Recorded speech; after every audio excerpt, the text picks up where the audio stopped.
Okay, I gotta get the shot here. Excuse me, ma'am, you're in the shot. Can you just pull your leg in a little bit? Oh, thank you. Okay. Hey folks, so for the Among Us costumes, I started off by doing a quick study of the characters and then creating a little thumbnail that you're seeing here just to see what I was going to make the mask out of. So I chose the upper part of the helmet and wanted to include a little bit of the backpack too. To start, I created a quick template by sketching out both the helmet with the visor and the backpack, sketched those out on a large sheet of paper, and then cut out the pieces. I decided to cut out the pieces in two separate parts, one for the helmet and one for the backpack, because I knew that I was going to want to add a little bit of dimensionality, a little bit of it looking not so one-dimensional and not so flat. So I chose to do two parts with the mask and therefore two parts of the template. So I figured that the costume would consist of a mask and then a matching shirt. So I knew that I wanted to make it out of cardboard. So I just happened to be in the t-shirt aisle picking up the t-shirts, saw some like cardboard like t-shirt painting things, and so I bought those. But you know, you could use any cardboard you wanted. I knew that I would want to be painting these things, so I got a lot of paint, I got a lot of brushes, I got the Tulle for the mask, and it only ended up costing me like $38 at Michael's, so that was really great. So once I had the templates cut out, I put them on the cardboard and then just cut them out with some scissors, which is why I chose cardboard in the first place, because it's just easy to cut up rather than like foam board or something else. So that was really easy. Trace it out, cut it, that was that. But when it came time to cut out the hole in the visor, I placed the template back on the cardboard and then like made little marks you can see with that X-Acto knife, that box cutter, to let me know where to actually cut out the hole in the visor with that same box cutter. It also made it easier to cut the hole out because then I already had a whole bunch of like little slits in there, and that was really easy and simple to do. It took a few cuts, but I think it's easier than trying to like punch a hole using a pair of scissors. At this point, I figured I'd also use the template again, but also using these little dotting tools. A lot of times you'll see these used to like make mandalas and things like that. But I used it to trace along where I would want to sort of paint different colors in order to add to the details of the mask. So I put the template back on, used my dotting tool to make an impression, so that when I went in later to put the painted details on the mask, I had sort of a guide to let me know exactly where to put the paint colors on, which you'll see later.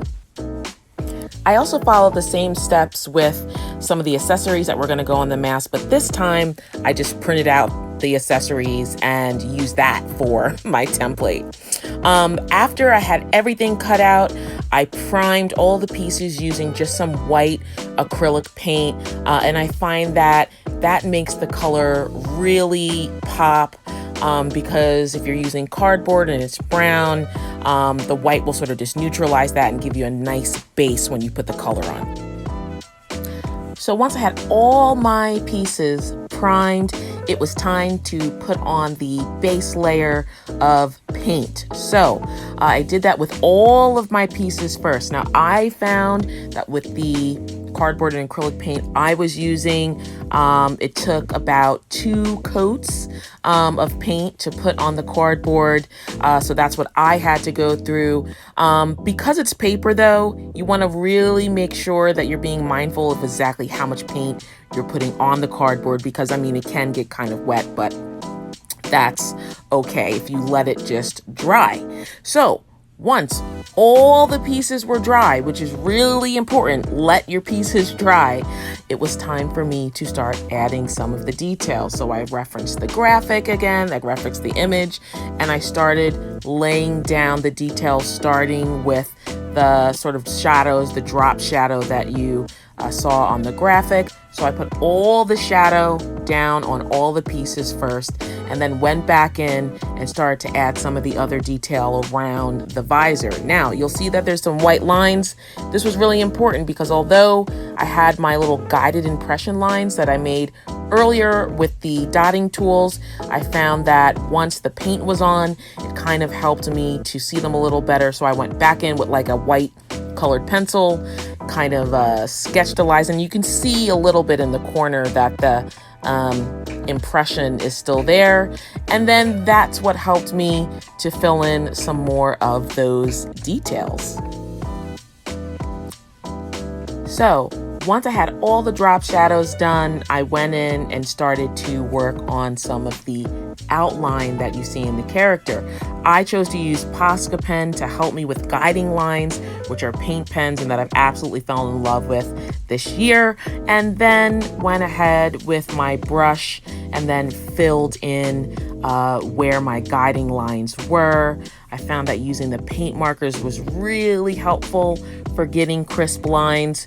So I actually went ahead and used the Podge pen again on the visor before I went back on the visors and put in all of those black outlines. So again, I did all of the detail and then finally went back in on all of the pieces and put in all of the black lines. So you're seeing here that I'm in the process of adding all those black outlines to all of the pieces. And then finally, last but not least, seal the work. Sealing your work is so important. You're dealing with paper, you're dealing with acrylic that will dry and be pretty matte. And so you're definitely, oops, there goes my finger in the shot, but you're definitely gonna wanna seal all your pieces and then make sure they dry. Okay, so at this point, I had all of my pieces dried, sealer was on, everything's going great. And you'll also notice that I have some little black sticks there. Those are popsicle sticks that I painted black, sealed those so I could have a handle. So now comes the fun part where I get to put all of the pieces together. So the first thing I did was to finish the visor.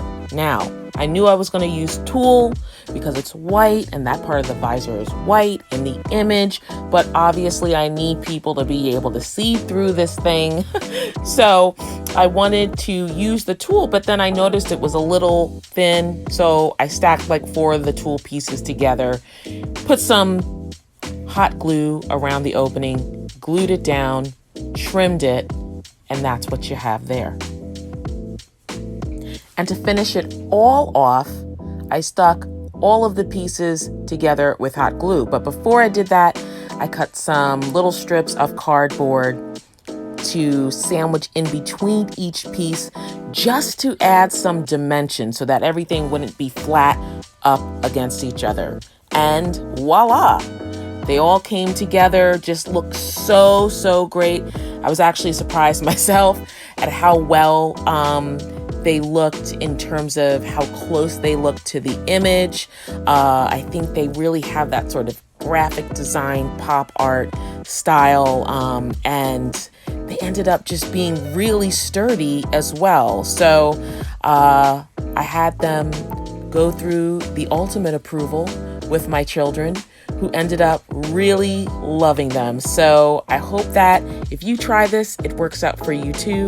Let me know in the comments and have a good time making.